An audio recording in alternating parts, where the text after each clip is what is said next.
jõuluvanu, siis kehastub poemüüjaks, kes on müünud oma klientidele vigaseid tooteid.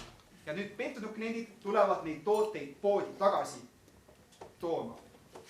Toovad neid poodi tagasi. Täpselt. Ja Rauno ülesanne on ära arvata, mis toote ta neile müüs ja mis sellel tootel viga oli.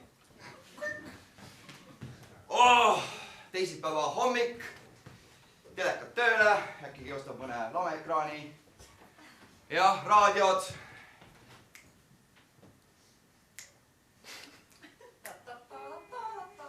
Panen kinni.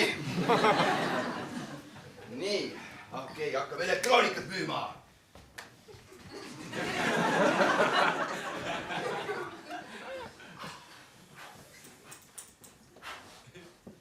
Sander. Taavi? Poleks oodanud, et sa nii vara tagasi tuled.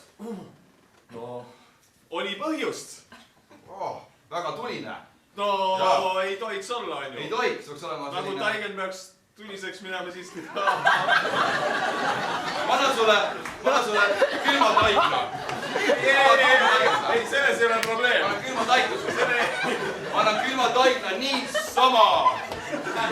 Mul on siin upo küll. Oleks sa kohandest tänatud. See ei ole päris see probleem, on ju. Mul on siin üks ahi küpsutust taikast.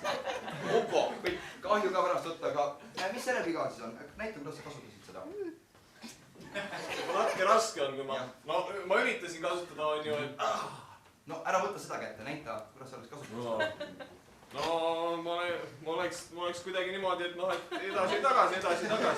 Täpselt niimoodi umbes. Rullinud? Jah. Rullinud. Aga sa oled piparkoogid ainast rullida. No, piparkoogid või mure või... Ma panen selle keeksi tagasi siia. Või ükskõik missugust. Ja.